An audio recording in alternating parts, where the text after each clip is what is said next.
Hey guys, before you start watching the video, I just wanted to come to you guys and let you guys know this was my first ever time trying to edit. And let me tell you guys, it is hard. It is hard. And it was my first time like properly filming one of these. And it's just a very, very messy, chaotic video. But I still hope that my message is still getting across and you can still somewhat understand what it is that I'm trying to say. But yeah, I just wanted to give a little disclaimer. Don't expect like a very well put together video because it's my first time trying all this stuff. But yeah, I hope you guys enjoy either way. Hey guys. Okay, welcome. This is my first YouTube video. Well, the first one that I think I'm actually gonna be posting. It might not be. I filmed a lot and I just haven't posted any of them. But yes, I'm on my bathroom floor, okay? Not too much on that, not too much on that. I can literally see my sister's like, wait. But this is comfy. This is where I want to be. I just prefer the floor in general sometimes. Today, I'm going to be talking about the Alcatraz escapes, which is one of my favorite true crime cases, while doing my makeup. Isn't that so exciting? Oh my god, I'm so excited. I'm so excited. Anyway, yes, so I'm gonna be talking about the Alcatraz cases while I do my makeup, and yeah, I'm not really sure what I want this channel to be as of now. I just know that I want to make true crime videos while like doing something, so like while doing my makeup or something like that. Like I don't know, I love true crime. It interests me, it fascinates me. I love it, I love it, I love it. And I love makeup. And I've got, obviously my inspo, got to give credit when it's due, Bailey Sarian, like, love her, love her, love her, Eleanor Nail, all the like true crime creators on YouTube, I love. And yeah, I want to start doing it because true crime is one of my interests and makeup is one of my favorite things, so why not combine the two? I think I'm gonna stop cutting it. I don't have a camera, I'm literally on my iPad. I think I'm gonna stop cutting it and just make one long video and try and edit it all together. Even though as of now, I don't even know how to edit, but I'm gonna learn for y'all, okay? I'll probably link, I feel so technical, I'll probably link all the makeup products that I'm going to use in the description box of this video. But without further ado, let's get into it, okay? A bit of a history on what Alcatraz was and like the history of the prison and where it is and everything. So Alcatraz is a little island. Let me start doing my makeup, y'all. Hold on. Okay, so Alcatraz is on a little island in the middle of San Francisco, and it is well, it was a maximum high security prison, and it had been open since the end of the Civil War. So it opened in about 1934 and it closed in 1963 because it was just too expensive to keep running. Basically, it was a prison. Like, it was an island, but only on that, like, the only thing on the island was the prison. Like, the island took up the whole of the prison. I've actually been there before. So it's in San Francisco. Obviously, you have to travel there by boat. And it was a very, like, high security place for only the most violent, gory killers ever. Hey guys, I just wanted to clarify that not only killers went to Alcatraz. I don't know why I said that. It was just for very out of control prisoners, and it was basically like a last resort sort of thing. Like, if you were acting out in your prison, then they would have eventually had enough, like if you were just getting too bad, and they will send you to Alcatraz. It was literally just a place for people who were the worst of the worst. Obviously, if they're sending you to an island, like, you have to be very bad. Like, famous prisoners like Machine Gun Kelly, prisoners who had a history of escapes, so they needed to be in a, you know, high security place such as Alcatraz. And many prisoners actually did want to go there because of the facilities. Like, the facilities were incredible. Like, they had amazing food. The inmates who behaved well there, obviously, because it held some very interesting individuals, they had like reward systems for those who were like well behaved. Like, they had like this monthly movie system, like they got movies like monthly, and a library with over 15,000 books. Lots of prisoners actually would often act out at their like other federal prisons in order to be sent to Alcatraz, just because they thought it to be so amazing and so like incredible, obviously compared to like any other normal federal state prison. Now, many prisoners had actually tried to escape Alcatraz before. Over 36 men tried 14 separate escapes. So obviously like some worked together and stuff. However, they were like all caught or did not survive. I didn't really do much research into the escape methods that they tried, just because I didn't really think it was that necessary. Because they weren't successful, and you're gonna understand why I think it wasn't necessary, and doesn't even compared to what I'm about to tell you. For 3 particular inmates, Frank Morris and Clarence and John Anglin, their story is still left untold. Like, they have not been found since, dead or alive. Nobody actually knows where they are as of present day. They had all known each other from being in like other prisons beforehand. So like they all got along very well, and they all knew each other before like going to Alcatraz in the end. They were in adjoining cells. How cute. We're friends. Wait, 3 friends in adjoining cells and everything. Oh, there's also another man. Why did I mention him?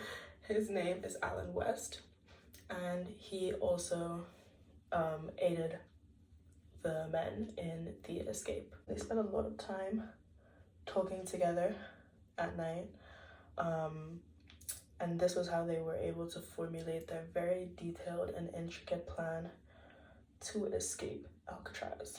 So before I get into the escape story, which I'm sure you're dying to know, I'm gonna give you some backstory on each of the boys. So first we start with Frank. Frank Lee Morris was born in Washington, D.C. on the 1st of September, 1926. He had been abandoned by his parents at the age of 11, so basically became like, I don't want to say an orphan because I think his parents were still alive. Some sources say that his parents died. Some sources say that his parents abandoned him at 11. So long story short, after the age of 11, he didn't have any parents, and he started to act out a lot. In his like childhood, he spent a lot of time in like foster homes, and by the age of 13, he had already been convicted of his first crime. All his crimes were like robbery, armed robbery, like drug offenses, and he was in and out of correctional facilities like throughout his youth, until like obviously he had been continuously convicted of crimes, committing all these crimes, and he finally arrived at Alcatraz in January 1960 after convictions for bank robbery, burglary, and other crimes as well, and several attempts to escape other prisons. He was serving a 10-year sentence during the time of his escape. And Frank was known as the intelligent one. He had an IQ of 133. I only added that because I personally don't know what all these IQ numbers actually mean, because I think it's mainly an American thing, and I'm not American, but you might, and I just thought that was important to add. Basically, he was the smart one. He was like the mastermind behind this plan. He came up with most of the ideas, and so he took the lead in this plan. Now, the Anglin brothers, John and Clarence. So John was born on the 2nd of May 1930 in Donaldsonville, Georgia. Quite a mouthful. And Clarence was born on the 11th of May 1931. So that was only like a 1 year and a bit age difference between them, so they were very close. They were 2 of 14 kids. 2 of 14 kids. And they came from a family of like long-time agricultural, like farmer workers, seasonal farmers. They traveled around countries picking like fruits and vegetables and stuff like that. The brothers, like Frank, turned to crime at quite an early age, and their first crime was at the age of 14, and they were caught breaking into a service station. I don't know too many details about that, but they were caught breaking into a service station. They soon after started robbing banks and other businesses after their first offense. So they just got a taste and they just had to keep on going. They were both sentenced to 35 years after being convicted of armed robbing the Columbia Savings Bank in Columbia, Alabama, not Columbia. And after repeated escape attempts from that 35-year sentence, they were sent to Alcatraz in 1960 to serve a 15-year sentence. Oh, I didn't mention the prison that they were staying in at the time, although the robbery happened in Alabama. The armed robbery, and I have to mention they were armed the whole time, happened in Alabama. They were actually staying in the Atlanta Penitentiary prison. Now finally Alan. And Alan was born on the 25th of March 1929, so he was a bit older than the brothers. And he was born in New York City, and he passed away on the 21st of December 1979. So as you can see, we know when he passed away, but we don't know when the other three passed away. I'll get to that in a second. I just forgot some important details about Alan. Well, they're not that important, but I still think that they are. As I mentioned that they all knew each other from other prisons, so I might as well get into it. But basically, he was a serial offender and he had been arrested over 20 times before finally being imprisoned for car theft in 1955. And he was transferred from that Atlanta prison that I struggled to say the name of to Florida State Prison and made an unsuccessful escape, which resulted in him being sent to Alcatraz in 1957 as a result. But he was the last member of the escape party, but he failed to get out of his cell in time to go join his members. But he helped orchestrate the plan, he helped everything, like move forward and everything. But unfortunately, he couldn't join them. Isn't that sad? Like, it's actually pretty sad because I don't want to get ahead of myself. It's pretty sad. Like, imagine like spending time like formulating a plan to escape prison and you don't join your friends in time to do it, like, and you helped do the plan and everything. Like, I don't know, personally I'll be devastated. Now the part that you've all been waiting for, the escape story. I'm actually moving and doing my makeup pretty slowly. I didn't really realize, but I'm actually taking forever. It was a very extreme detailed plan and it took over 6 months of preparation. And the plan was basically for Alan to create an inflatable water raft. Not Alan.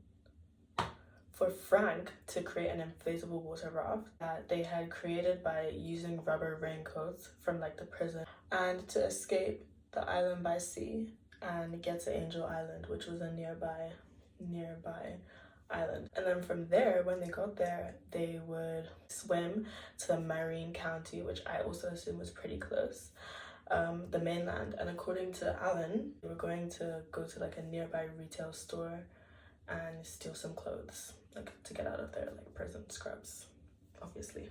I keep talking and getting carried away and forgetting that I'm actually doing my makeup. This is low-key kind of hard, but I can do it. Where's my powder at? Don't worry about powder at. My powder's here.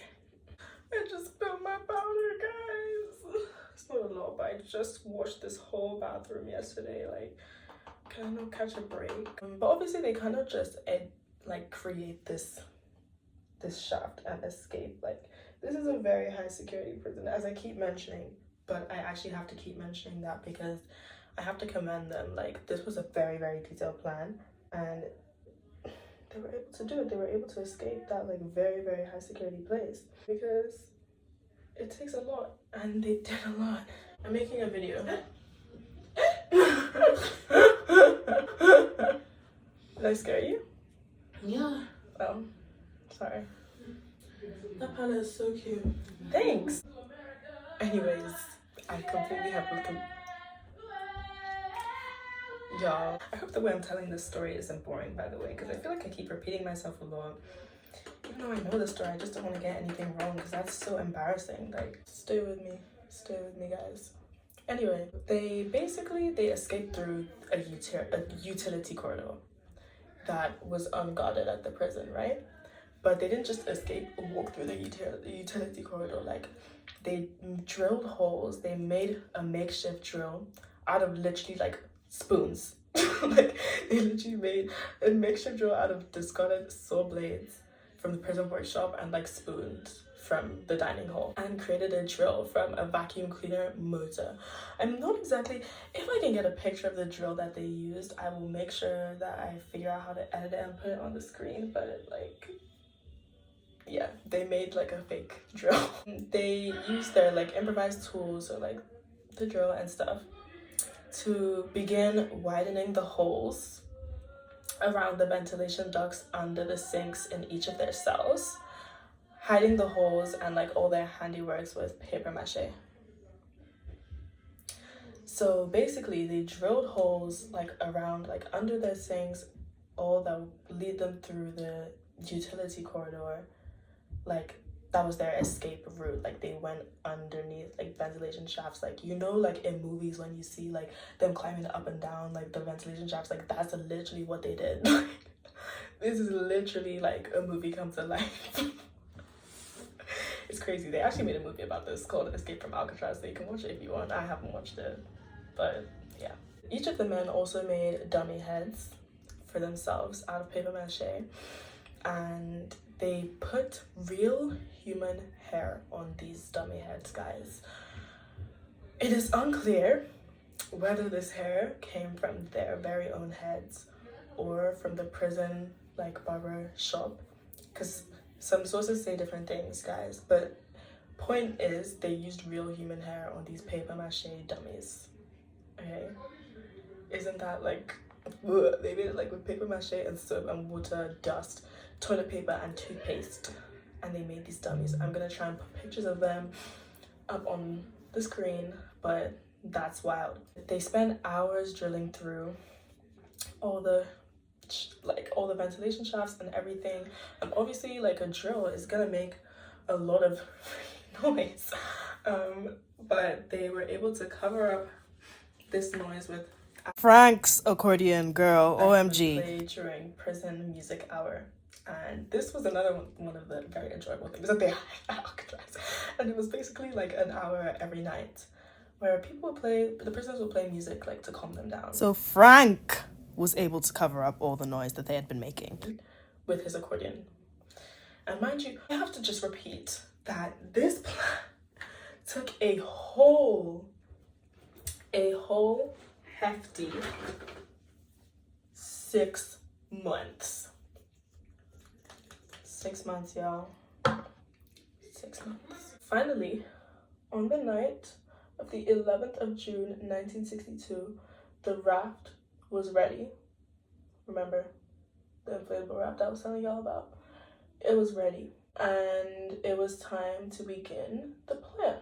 So West's hopes of escaping were unfortunately very deflated when he realized that the cement he had used to reinforce the concrete around the vent had hardened. And by the time he had like gotten it to like soften and open up, it was too late and his friends had gone. Like, what? So he just went back to bed. Like, I don't know, guys. Obviously there's nothing else you can do, but like, I will be sobbing. Like, what the hell? That's so sad.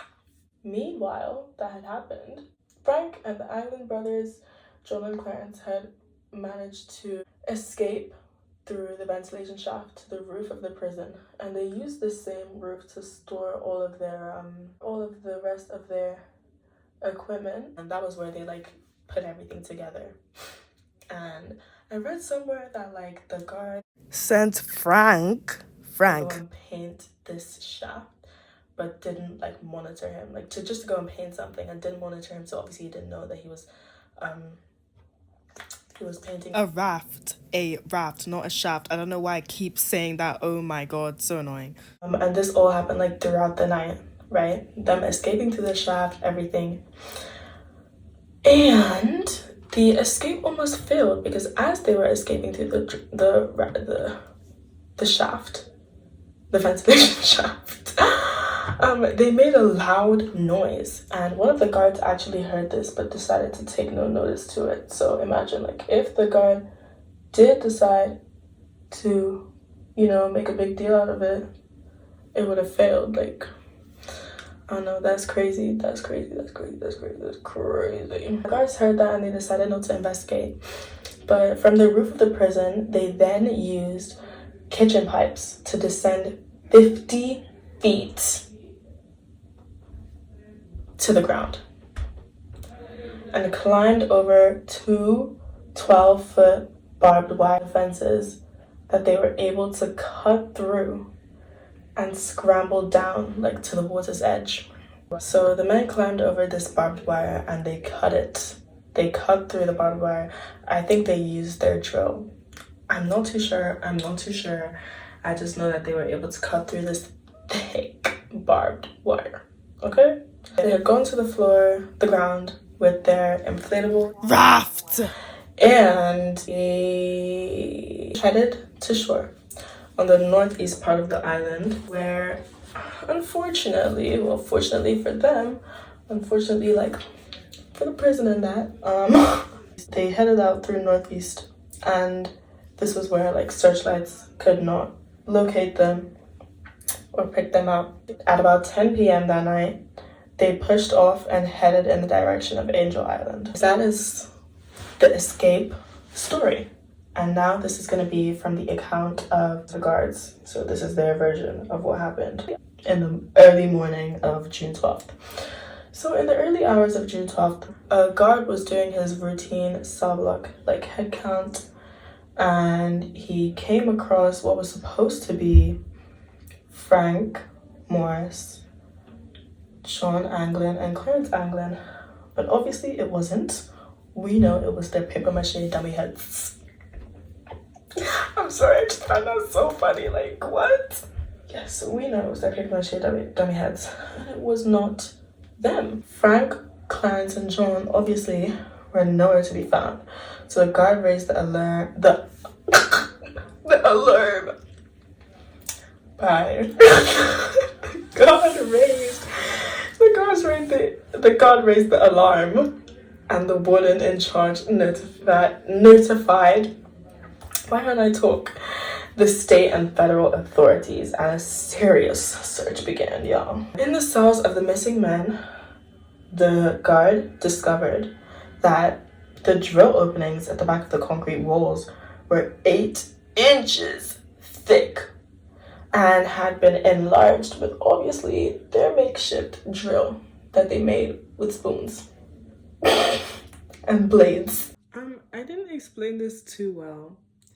The drill was made with the vacuum cleaner motor. You know that picture that I showed you? I'm gonna insert it again here. That's what the drill was made with. But they used the spoons and the blades to, like, dig and, like, cut through the wall as well. So they used the drill, the spoons, the blades, everything as, like, digging tools, and the drill obviously to cut through, like, the concrete. You understand?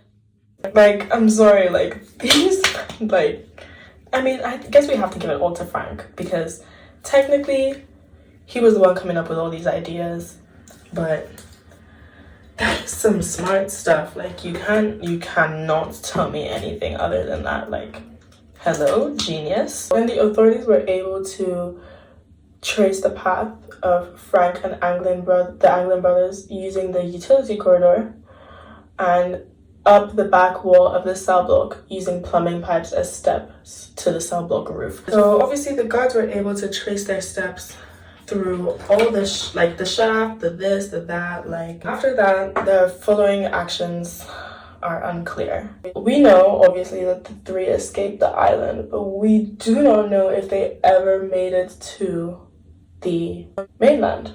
Some of their, like, rubber equipment from their shaft was found on Angel Island, but, like, only pieces. And they also found a plastic bag within a plastic bag that held a mail order receipt pictures and addresses of the convicts' families. I mean, I don't know what they were trying to, like, why they had that. Like, maybe, like, in case something went wrong, like, they would give that to somebody and be like, oh, look, like, this is my family or something. Or, like, maybe from there, that's how they were trying to, like, I don't know, like, maybe from there they would, like, use the stuff to like, locate their families and, like, ask if anybody knew them and such and such and such. But, like, there are lots of things that they could have been doing with all that stuff. But there was no crime reported of stealing the clothes from the retail store, which they had intended to do. There was no crime reported of that. Well, we do not know. Like, we do not know what happened. It is speculated that the men died before even reaching the island or the shore. Even though no bodies were actually found in the bay, it is possible that their bodies were washed up, like, by the current and swept out to sea. Like, somewhere deep in the sea. Like, yo, isn't it a bit scary? Sorry, side note, but, like, there are literally bodies in the sea. Like, undiscovered bodies. Like, all the missing people, like, I bet you they're in the sea. Like,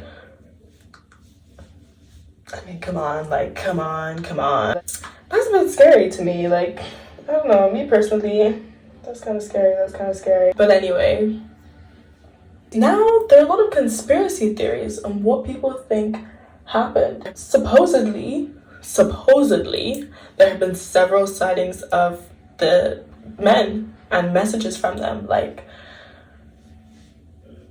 okay guys, it's me back again. Editing this video is honestly, it's stressing me out so bad because I'm pausing so much and looking at my phone so much as if I don't know what I'm talking about, but I do.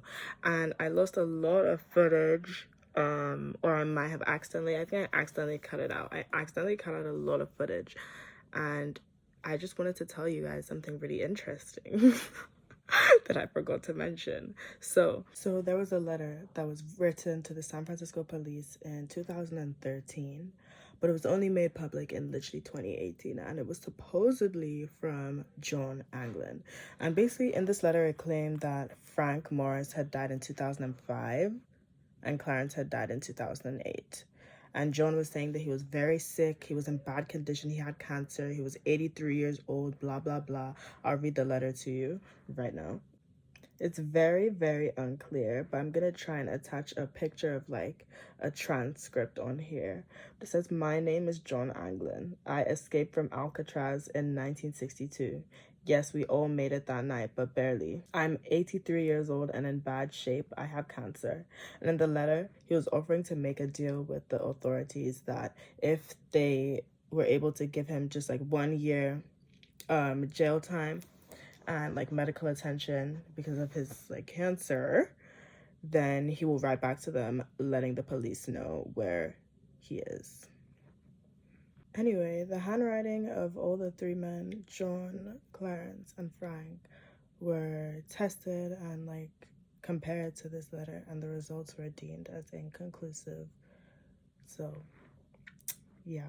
And also, the nephew of John and Clarence Anglin told CBS his grandmother used to receive roses with John and Clarence's signature on them for several years after the escape. And the nephew, David Winder, said, this is a direct quote from him, "I haven't come to a conclusion whether I believe that it's John reaching out or not." So I personally think it's somebody trying to play a very sick, awful trick, which is awful, but that's what I think is happening. The nephew also said that he thought that the letter wasn't delivered in, like, a timely manner to the family, and they thought that if John actually had cancer and was dying, he would have sent this letter ages ago, you know, and not to, like, the news to them. So yeah, that's all I wanted to say. Back to your regularly scheduled programming. It's kind of freaky. But then again, I remember when people used to be like, yeah, Michael Jackson's still alive. Like, he's definitely still alive. I saw him. Like, people be like, yeah, I saw Michael Jackson. Like, MJ is dead. Well, you know what? I can actually do a video on that. I can make a video all about Michael Jackson and his life and the twist and turn and everything. Like, he's so interesting. Yeah, I love him. Like, sidetrack, I digress. But yeah, like, people claim that they have like seen some of them and like gotten like secret messages from them. However, the FBI remains skeptical. It happened in 1962 and the prison closed in 1963. But they ended up closing the case in 1979, concluding that the three had been drowned in the bay. That was a year actually after after Alan died. Remember, the one who couldn't join them, as I keep mentioning, because I actually feel so bad. Like, but yeah, that's pretty much the end of the case. And I have not finished my makeup. This didn't go as planned. Yeah, that's pretty much the end of the case. As far as Alcatraz goes, it is now like you can go and visit Alcatraz. As I mentioned, I have, but it was before, like, I think me visiting Alcatraz was what started my like love for true crime. I was literally like 7 when I went, but I loved it so much, and it was so interesting to learn about all this stuff. Like, I think it's so fascinating. And yeah, what do you guys think happened to the men? Like, where do you guys think they are? I personally think they DEAD dead. Like, I don't know who claims like they got messages from them, but like anybody can do that, you know? Like, and we've heard of that before. Like, I'm actually certain of it. Like, anybody can actually do that. Like, obviously to create like spectacles and whatnot. So I think it's BS. Like, I think they're dead. As much as we would like to believe that they're alive, like, y'all, they are dead. But I don't know, what do you guys think? I can't find my blush, that's why I've been rummaging in that bag full. But it's not like I'm going anywhere. I just did the makeup for the video. Let me know what kind of videos you guys would like to see moving forward.